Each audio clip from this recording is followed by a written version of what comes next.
What's up, and welcome to the 22 Booker podcast, brought to you by 22 Booker Entertainment, the team behind the film Warning.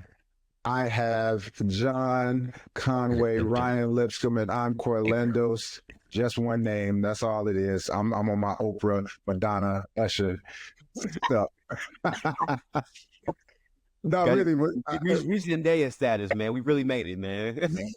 And I feel like Zendaya just came out with one name status. She didn't even like really work her way into it. I feel like she just. You knew what time it was? I don't even think I know Zendaya's last name. Coleman. Coleman? Yeah. That seems about right. Like with a first name like Zendaya, your last name would be Coleman. I mean, I'm talking, my name is Corlendos and my last name is Scott. And everybody thinks I got it reversed when I was applying for jobs and stuff like that. So anyway, this is the podcast where we talk about random stuff, but mainly around art, film, television, and all things entertainment. So how's everything been going, guys?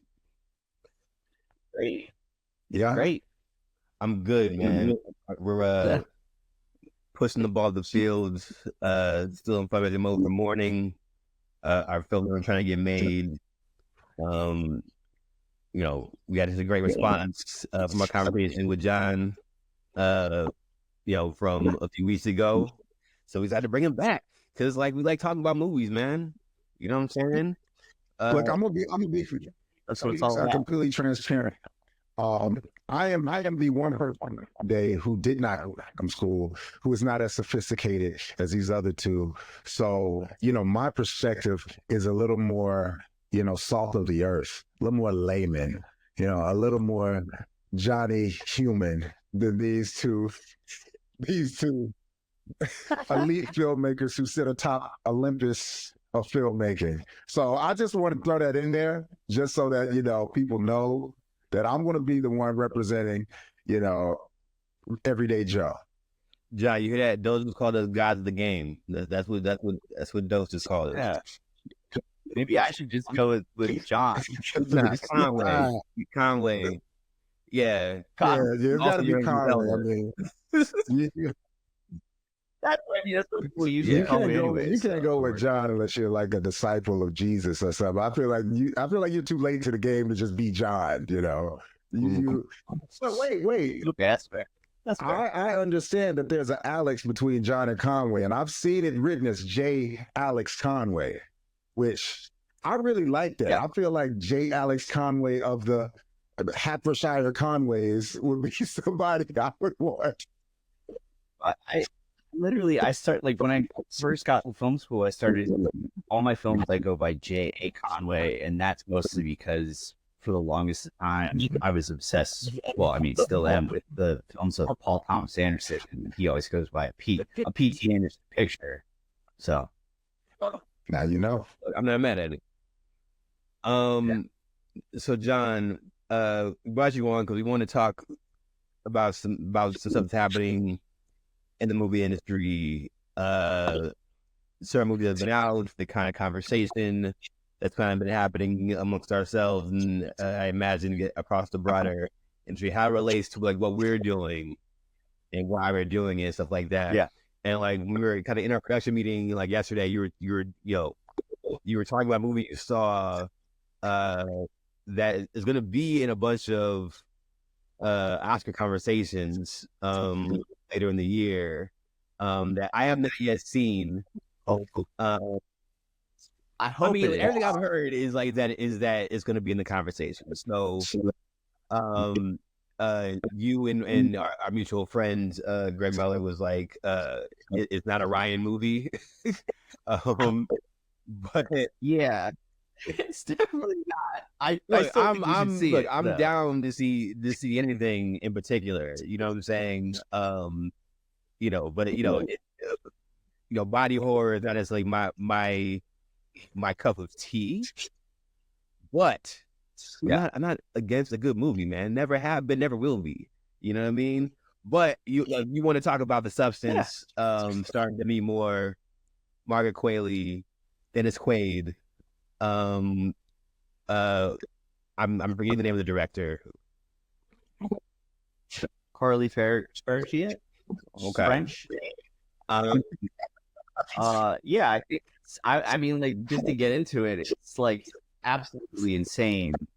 It sort of generated a buzz at Cannes, the film festival, um, and yeah, I was going into it a little bit like trying not to be overly excited, and like exceeded all my expectations in a positive way. And yeah, it's very confrontational, which is like, I think that's kind of one of the things I love about international filmmakers is they have this ability to really like grab their audience and just like hold, and like they're like, this is what the story is. And with The Substance, it's very stylized, it's very fun, it's very hard to watch at times. But the funniest thing I will say about it is when our mutual friend Greg and I, we talked about go seeing it. He's like the only person I know that would be like, yes, let's go. And so we had agreed to go see it. Since he's a new father, we were like, we'll see it on Monday morning. And I couldn't wait. So I went and saw it the first screening. And he knew, like, almost immediately that I hadn't responded to a text. He was like, what did you see? And I just did like a grinning emoji. And he was like, what does that mean? And I was like, 100 out of 100. No notes. It was incredible. And he was like, oh my God, you saw it. And then I was like, I don't want to build up your expectations of it. And then we saw it. That was my second time. Out of it, he was like, yeah, that was incredible. And so it's basically just it's very high on commentary of the entertainment industry and how we sort of we kind of force women into these societal expectations, and how people that are maybe like viewed more for their looks or what they provide in terms of like beauty, and how that forces female actors to like conform to societal standards that are just like insane. That's the thing. When I hear you talk about it, it's almost like romanticized filmmaking. But the people who I heard talk about it were like, it's fucking insane, like literally. So without, I guess, giving us spoilers, like what is it? Just that social commentary, the way they approach that view of the industry and society that makes it insane? Like what makes it so shockingly good? So I think it deals with like the duality of, of self, and the idea that like almost like a younger, better version of you is the thing that you're always striving to attain in order to stay relevant. It's sort of like how we have, it's sort of like it's interesting in the perspective of she's a public figure, so she's trying to like sort of maintain this expectation for herself that maybe is, unrealistic. And so she basically decides to undergo this, experimental drug to create a younger version of herself. And then it sort of becomes a battle between these two personalities. And I think what's really effective about it is, especially with regards to casting, is that to me more is probably the quintessential version of that, where she was like gorgeous star in her prime, and don't get me wrong, she's still beautiful, and she just goes for it. And I was like, after walking out of it, I was like, I don't think I've ever seen her that good in anything. And this is something Ryan and I also talked yesterday. I was saying, like, I can't remember the last time I saw her in anything.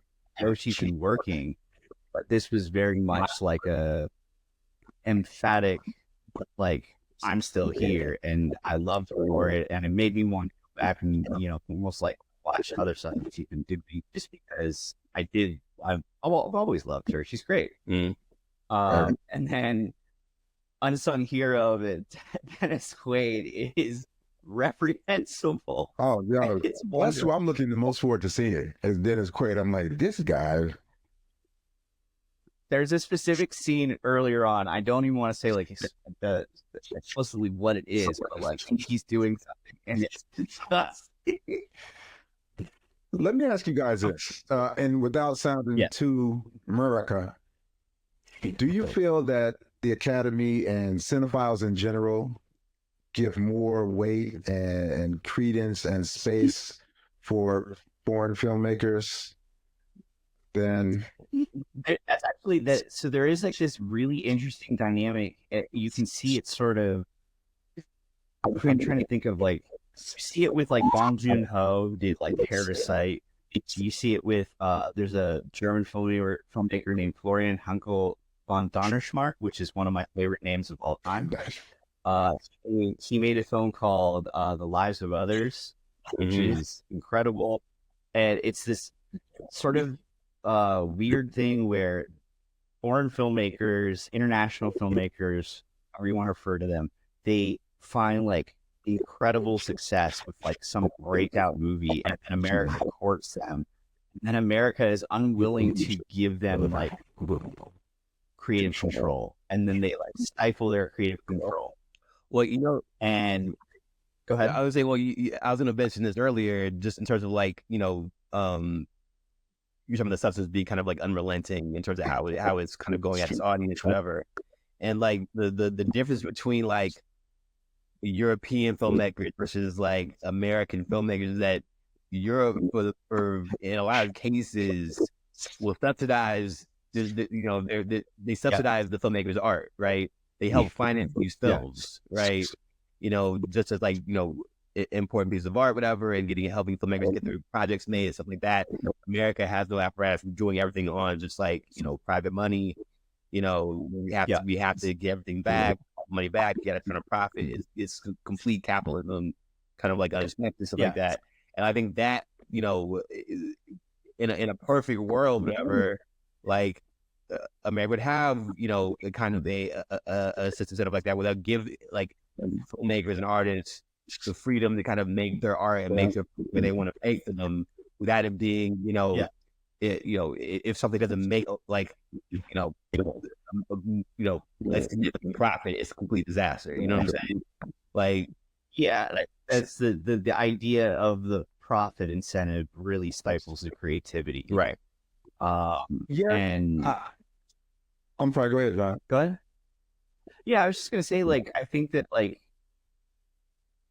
in some ways, I guess it's like as someone that obsessively absorbs cinema, it does I guess sometimes like forget normal audiences don't love stuff like this, but I think it's important to challenge people, and so that they're willing to kind of like see outside of their own taste, just to kind of like expand the limits of their taste.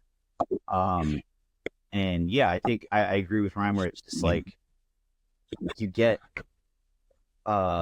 different voices when you're not constantly chasing profit. I will also say that like with the substance, I don't know the whole process of it, but it's distributor in the US is Movie, and they're kind of doing a really interesting things. Like I just watched another movie re-release yesterday for The Fall, which is another foreign filmmaker who found international success and came here. And that movie, like, I was blown away by it, having not seen it since it came out. And it's just, it's just usually you get more from people when you're able to kind of like encourage their creativity, instead of being like, well, I don't know if audiences will like this.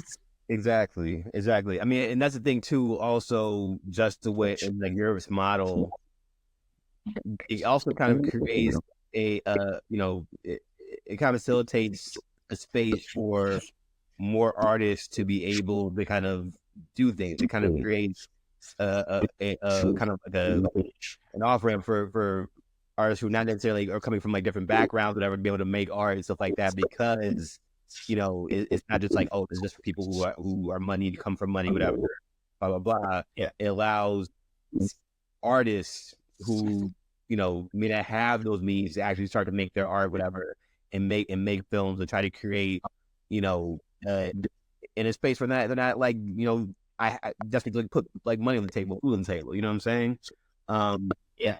And I think in America, like we kind of had gotten to a space where, it seems to be an art form just for people. You know what I mean?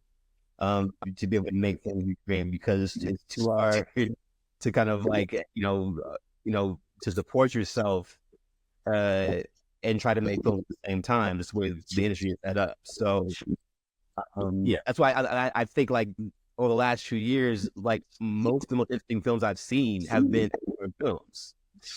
I think of The Worst Person in the World. I think of Drive My Car. I think of Parasite. I think of Past Lives. Like all these kind of movies that kind of have like foreign backing and stuff like that, in order to get made. So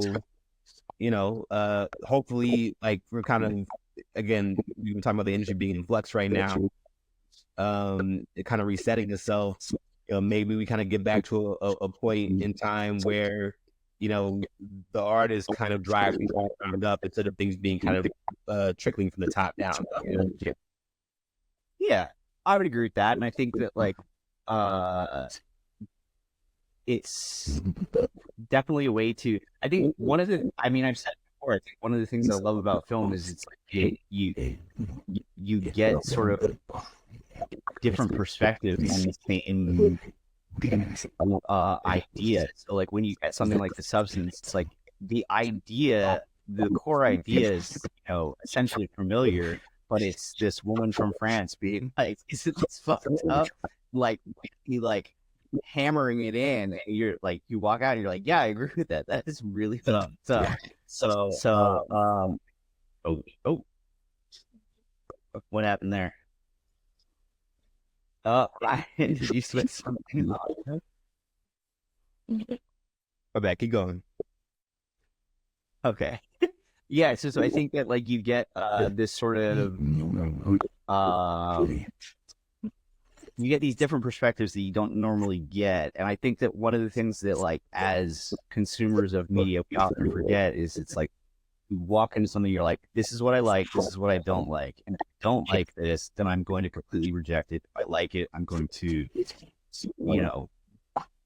support that. And it's like I get the idea of supporting your dollar in the marketplace, but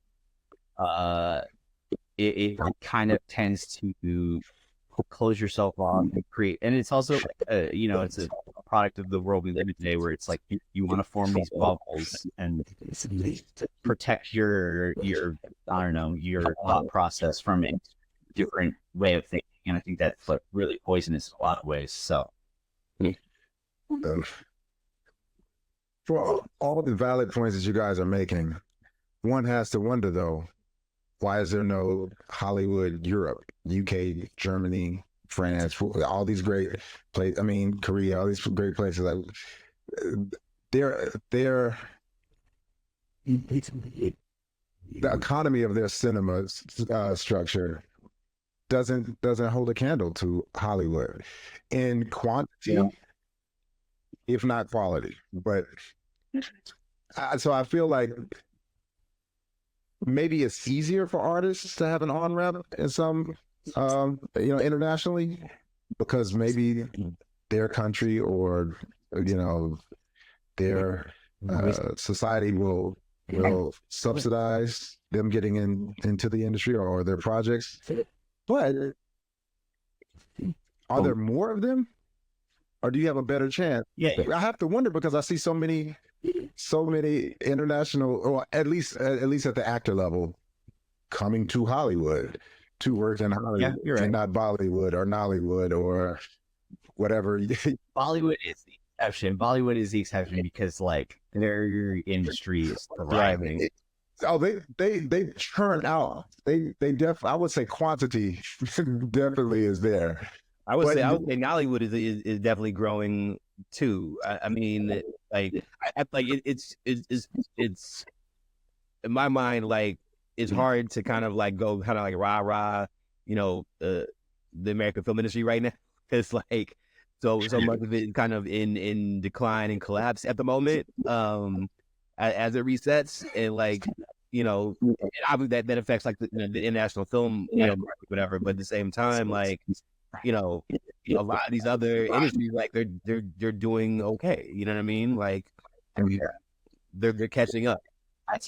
It's like I mean we have like idea of like how much people are paid before they go into production, and then it almost like I frequently think about the Blumhouse model, the original model of filmmaking, which was like we set a hard budget size. Everyone kind of, I don't know if they were getting paid to scale, but they weren't getting paid like traditional movie star salaries. And then the incentive is that everyone has a reason for this to succeed because they end up making more if it's a good movie. And yeah, but I think it's you know, it's a give and take, and it's challenging to figure out what the best way is, because Hollywood, as it stands, they were making things that like the rest of the world was not making. And for something like, for instance, like On the Fall, the movie, just because I watched it yesterday, like, you know, I don't feel bad for spoiling it because it's an 18-year-old movie, but like the end of it shows all this footage from silent film era stuntmen. And it's like, yeah, that was kind of like the start of it all. Like people saw those and they were like, oh, we can do that. And, you know, I think that's like one of the things I treasure about like cinema is it's like you see someone else do it and you're like, oh yeah, I can do that. Mm-hmm. And then you kind of get the ideas, and like ideas spread from ideas. It's just more or less like the financial model it can benefit the investors more than the creatives a lot of the time. And I think if we did something where it was like the creatives see the benefit of their work, like that's also like, you know, that gets into like the Netflix model and streaming model where it's like they're not sharing numbers, people are getting these huge payouts, and then people are like, Ryan and I we're struggling. And it's like,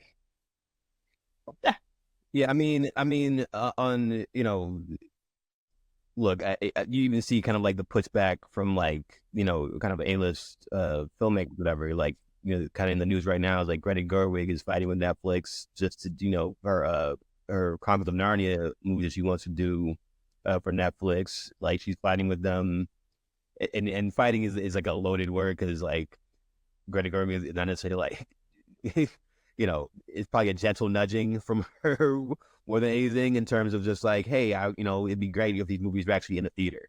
You know what I mean?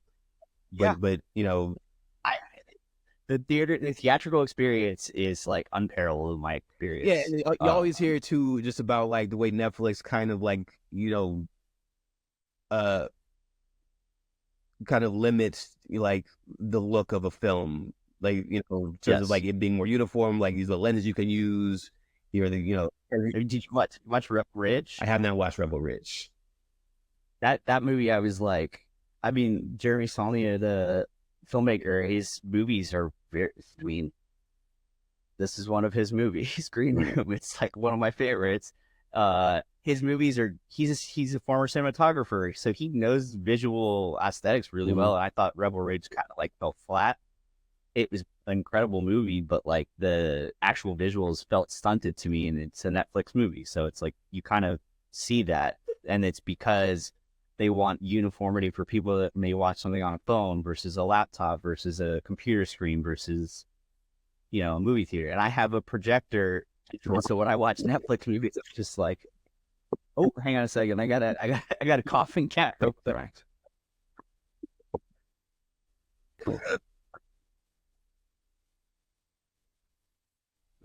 Oh, sorry, he was making noise. It was freaking me out.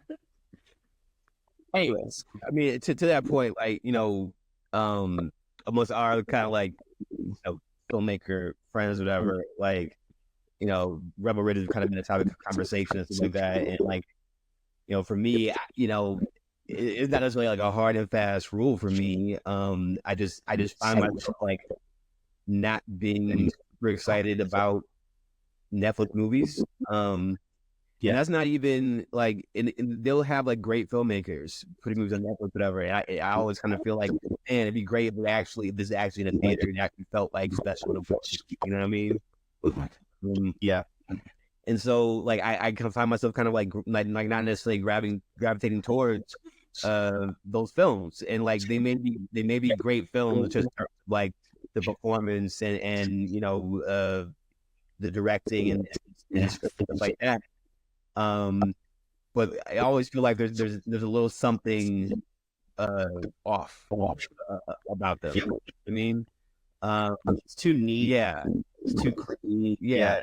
I agree with that. And so, I mean, and that's, you know, I think that's the thing, like, as artists we're like grappling with in terms of like, you know, how do we, when it still continues to art, and this, I think, you know, this goes into discussion like AI, whatever, like the craft of things, right? Whereas like part of,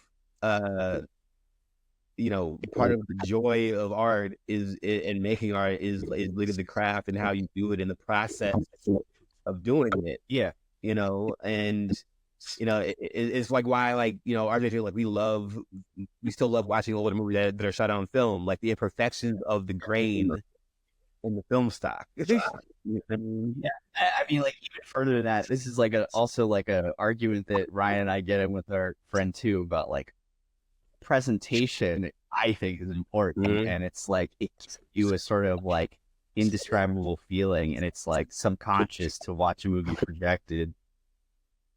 I like watching movies projected on film because it's, I don't know, maybe it's a nostalgia thing, but yeah, I think it's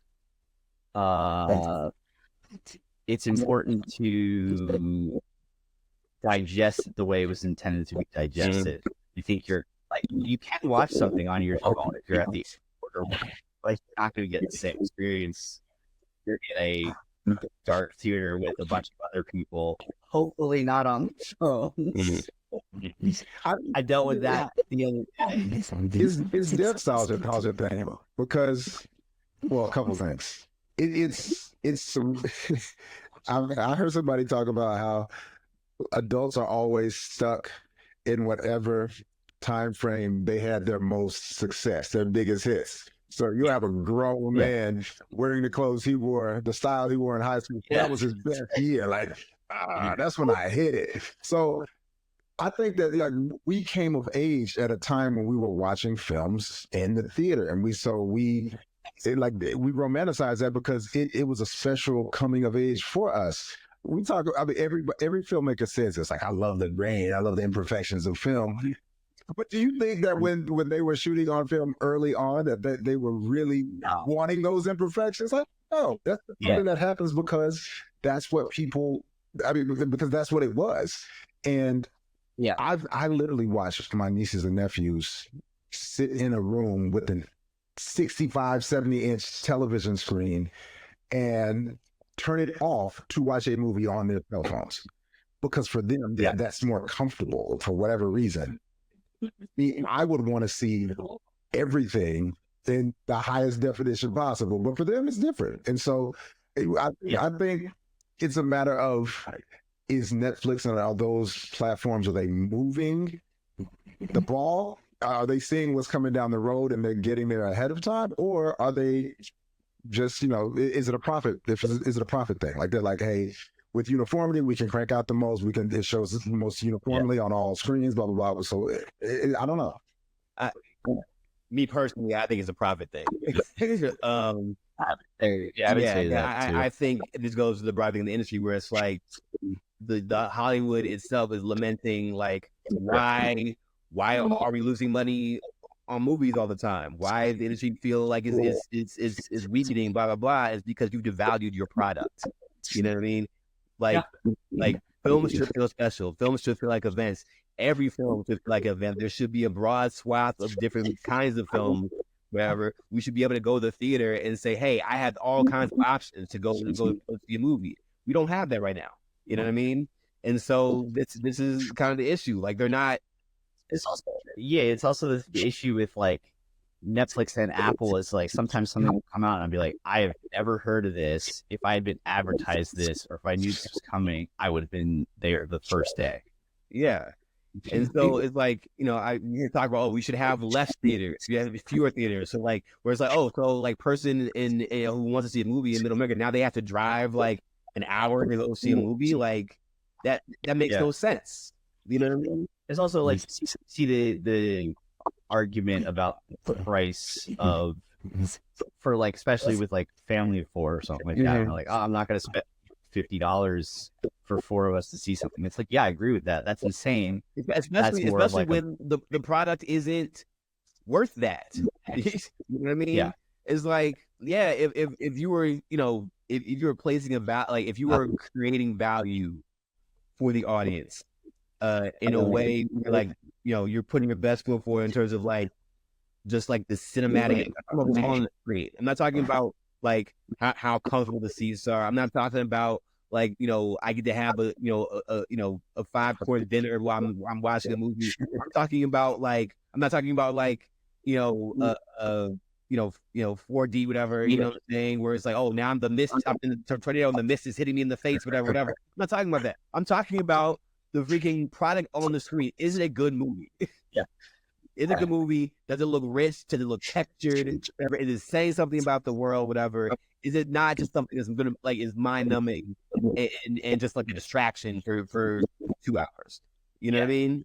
I also think that like there's something to be said too about like the idea of both sides in this are well, both sides because there's multiple factors, but like the studio side and then also the audience side. And it's like the studio is like overly controlling. They know on a thing and they're catering to an audience that essentially is only interested in what they want to see, that thing that they want to see.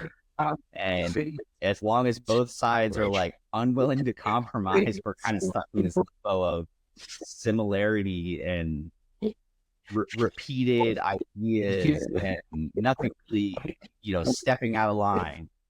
And here's the thing too, just from like that standpoint, right? There, you know, but my friends always make fun of me, whatever. Like my, you know, my undergrad degree is in marketing, whatever, right? And just like, my undergrad degree is marketing, guys. And so, just like one of the basic principles of marketing about like strategy in terms of marketing is like the push strategy and the pull strategy, right? You know, the pull strategy is the audience tells you what they want, and so you give it to them, right? Yeah. The push strategy is you have a good product and you tell the audience what they want. You know, and I think the problem that we have now is we're kind of not doing either. In how, you know what I mean? It's like the studios are literally kind of doing this thing where it's like, oh, like we have this thing, you know, maybe you want to, maybe you don't, whatever. Like, you know, this idea of like, and we talked about this in our production meeting, whatever, where it's like the movie has made a musical, and yet if you watch the trailers, you have no idea that it's a freaking musical.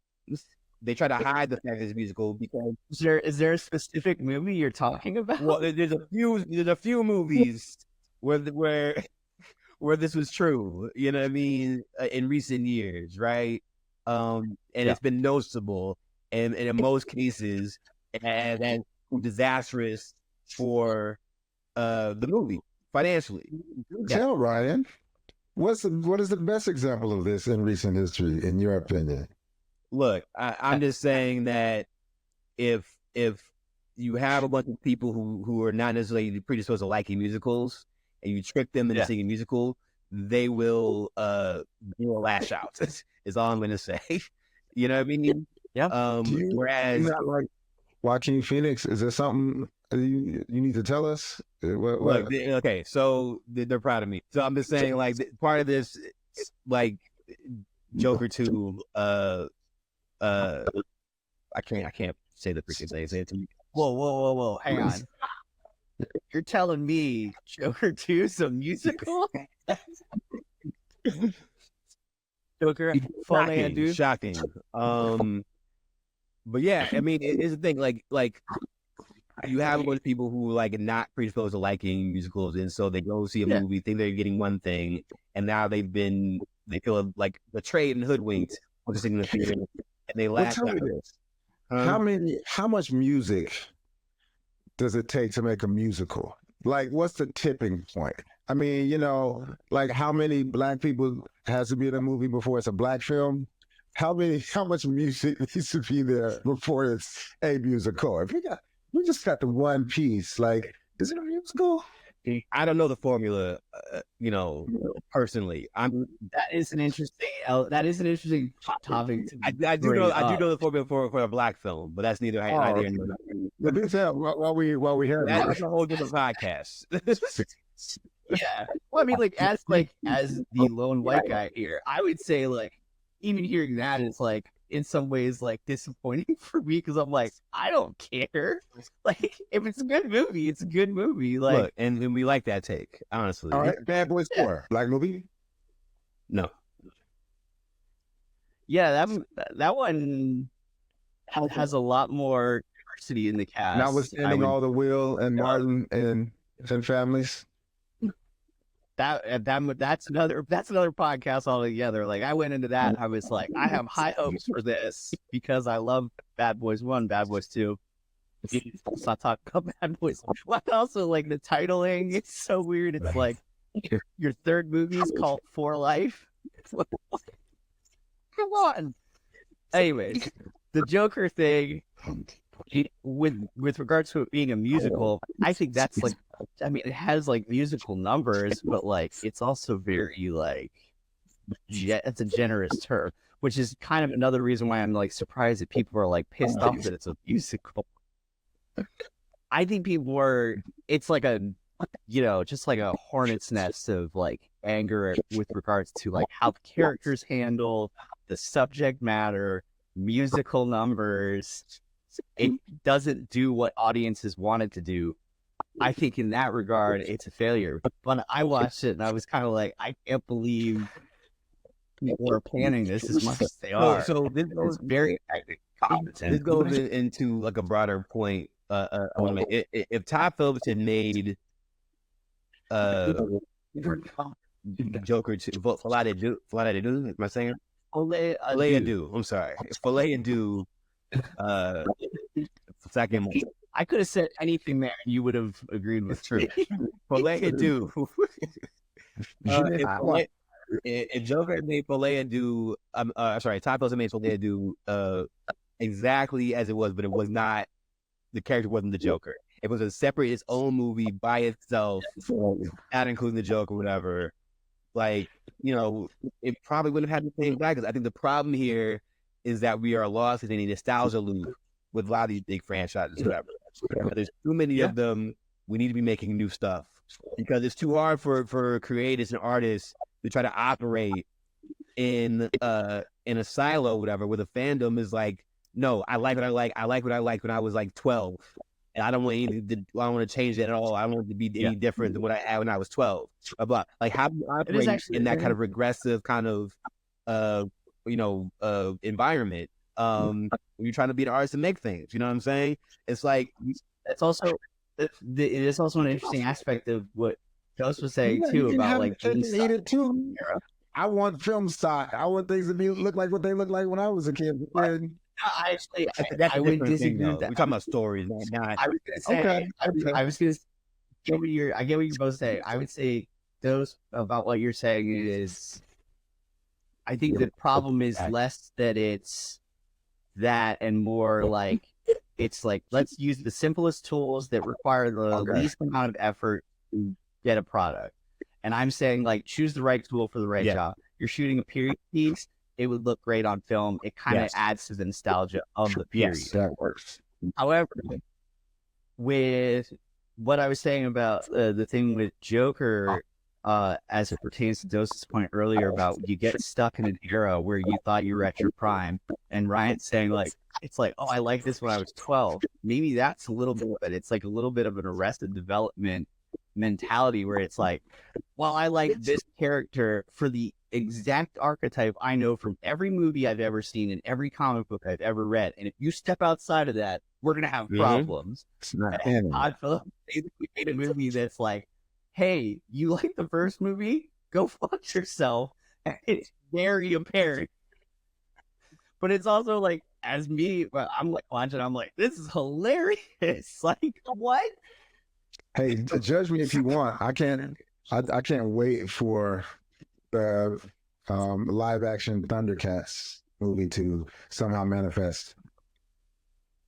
Look, Yeah, I fine. mean, Look, it's- I'm not saying you can't like what you like. What I'm saying is that there should be an apparatus for newer things to be like different things, more original things to be made. We don't have to fall into the thing where we got to do it. We got to slip into the exact crevice of what this particular audience base, thinks the characters should be. You know what I mean? You should give them new characters, new memories, whatever, new things to be mad about 20 years from now. You know what I'm saying? Yeah. Like that's my thing. And like on the other side of this, whatever, when we talk about like when I talk about like the film stock and blah blah, that's not like nostalgia. That's more like cinema is cinema. It's a visual medium, right? Like the thing that makes it great, the texture, the way it looks, those type of things, like the depth, the depth of the image and stuff like that, the texture of the image when you watch it on the screen, whatever, right? So when like we shoot things in a way where things just look sterile and flat and just like not that interesting, we lose a lot. And so that's the point I'm making. That's not nostalgia. That's just like what is cinema, right? What is a feast for the eyes and what's not. You know what I mean? That's I frequently get the conversations. I get the conversations of like film versus digital. And I'm like very much like, I love film. I'll shoot on film. I think film's better. But even in digital, also you can still get texture on digital. It's not like that's not saying you can't get that. You know what I mean? I'm saying specifically like choose the right tool for the right job. Yeah. And I think that we get caught in this like money like the other thing too is like you get into the money saving aspect of it. If you shoot digital and you shoot endlessly, you're gonna have to hire assistant editors to digest all the footage. You're gonna take more time in post. And it's like with film, maybe more on our level, like you shoot more limited, you're more disciplined, you're gonna do something more efficiently, and then it makes the job easier down the road. And it's just like, I don't know. It makes it, in some ways, you just like get a different feeling. You listen to different spots.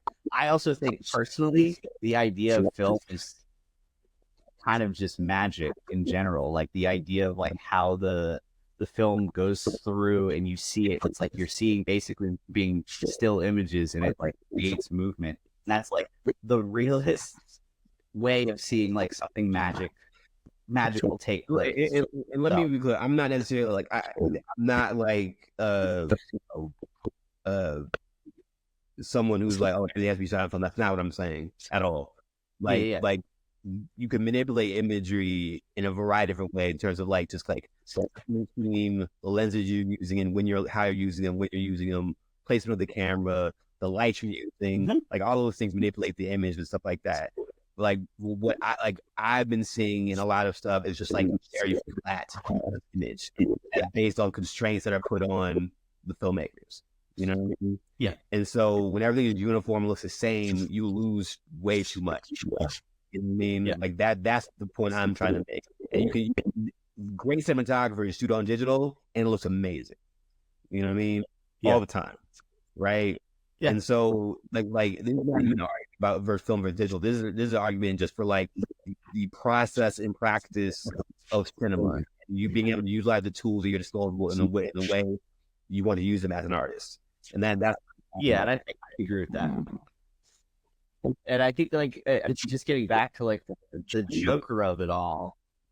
What you're saying about like, oh, if this was a movie not about Joker, it wouldn't receive any pushback. It's like, and then your budget goes from 200 million to 15 million. You know what? And that's fine. That's fine. I'd agree. You know what I'm saying? I think the problem in these bloated budgets is like, oh, this movie's a massive failure, and it's like, I mean, it made $150 million. It should have made more, but like, if you're making that much money and your movie's considered a failure, maybe you're doing something wrong. That's the thing. Like overheads are just way too high. So like they spent like the first Joker was like how much the budget was like what 50 million? I don't even 50 know. million maybe, Probably right? yeah. And so they made $1 billion off that, right? And so movie 2, because you made so much money, the quote for Joaquin Phoenix goes way up. You know, you get Lady Gaga, her quote is what it is. You know what I'm saying? And now, just off top, your budget is already approaching 100 million. So just The you shot anything, the budget, right? The budget on Joker was 55 million. So you right? And so it's like, look, the goal here should be putting the money on the screen, right? And then based on the product you've made, the way you market it, the way you roll it out, push it, you make your money on the back end of the movie, whatever, right? That's how you make good cinema, right? If you put you try to make all your money up front, that's the road to bad movies. Like just like bad movies and a loss of money, quite honestly. So it's a double sin because now you've made a creative product and also you're bankrupt financially. You know what I mean? So why would you do it? What's the point? You know what I mean? This is also why we need to be investing in newer, younger movie stars and building newer movie stars. So we don't have the same movie stars we've had where quotes are going to approach $50 million. You know what I mean? Before they choose to show up. You know what I mean? We have new movie stars. They're called influencers. I was gonna say, you saw that too. Yeah, I don't know who those people are. So anyway, I knew who 2 of them were, and it's because I have a friend that worked for them. Rhett and Link from Good Mythical Morning. That was the only 2 people I knew. Look, until they're actually making movies, then that discussion means nothing to me. So, I think it's just like it's a weird position, and I think it's like it's gonna take gumption from like people that truly believe that there is something special about cinema as a whole and its purpose for your audience. And I gotta say, I mean, like the whole Joker 2 thing, like while I do think it's like overall a failure, like I'm not the biggest Todd Phillips fan, but like the idea of him doing that, I'm like, that's false. And I'm almost like I'm at the point where I'm like thinking about it, I'm like, if I could have gone back and been like, Todd, don't do it, I probably been like, no, Todd, do it. It's a great idea. I would not have, but you haven't seen it though, have you? Look, I'm just saying, like, I'm like, hey, there's a different way to do this. I'm very, I mean, like, as talking about, like, leading into all this discussion with me talking about how the substance is just like unrelenting. I'm very pro art that shakes up and creates a conversation. And for me, it doesn't matter if it's like good or bad. If people are talking about it, I think there's something to it. And that's like also with like Megalopolis too. Like the idea that like people were like, this movie's awful or this movie is a masterpiece. And it's like someone like Francis Ford Coppola is like, he's made an entire career out of doing. Right. And I think that like that's the true mark of a great artist is like they're not gonna like fall back on their laurels and repeat their steps. They're gonna try new things and do incredible work. Dose is giving me a look. I want to hear what this is. With all due respect to the brilliance of Francis Ford Coppola, I don't know if he's the only one, but he's one of the few people I know who's had like a blockbuster. Like he had a blockbuster Oscar. Like I respect that. But he dipped back and then followed it up with another Oscar, another Academy Award-winning film. Yeah, he may have had the best run any filmmaker ever in that had. pool, John. Like I wouldn't say he rested on morals, but like 3. I think I guess okay. So what I'll retract that and say that like eventually he was probably like a pioneer in that regard where he was like, I'm not just gonna.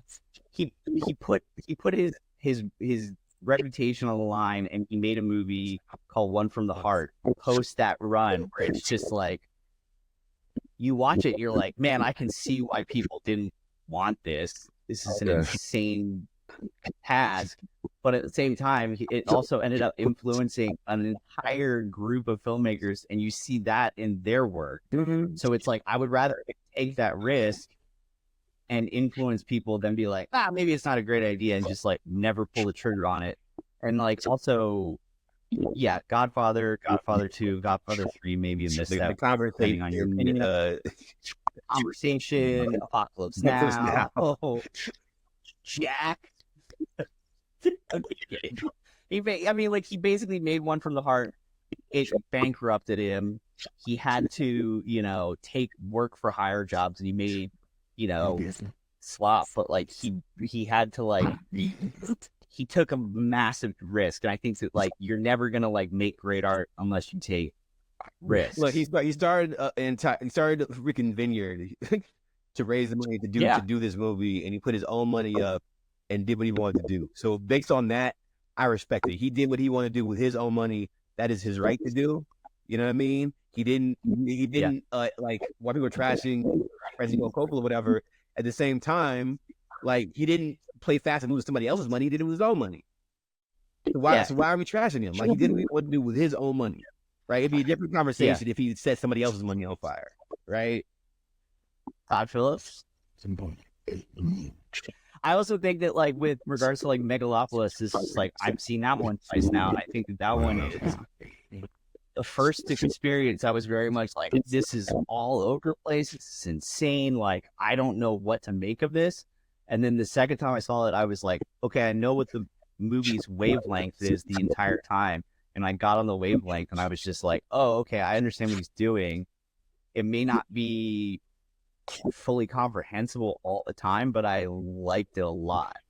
And I also think that sometimes as audiences we get too kind of complacent with the idea of how visual effects should look, and this should look this way, and this looks dumb because it's not up to snuff. And it's sometimes the idea is more important than the actual quality. And I think that that's something that he achieved very well too. I also think, it's just got some of the most absurdly funny things I've ever seen in a movie.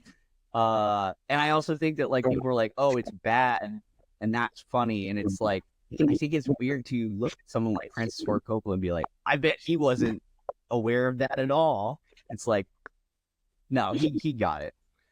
All right. Well, that's a good place for us to wrap things up. John, as always, we're going to have you, we continue to have you back because we like these conversations. Yeah, we have to get into AI. Yeah, we have, so much to get into. Yeah. But anyway, thank you for joining the 22 Booker podcast. We're still trying to make morning. We're raising money for that. Contact us if you want to help us do that. We're building a whole army of supporters. So let us know. And can I say real quick, Ryan, that support can manifest in a number of different ways. Maybe you don't have funds to give. If you do, please contribute to our crowdfunding campaign. But maybe you want to be involved in the filmmaking process in some capacity, and there's going to be ways that you can do that. And if that's you, please follow us on all the socials, reach out to us, and plug in, because we definitely want to give you the opportunity to help us, and maybe in ways that don't involve finances, but involve being part of the team. Yes, sir. Yes. All right. Thank you both, and we'll see you next time. All right. Later.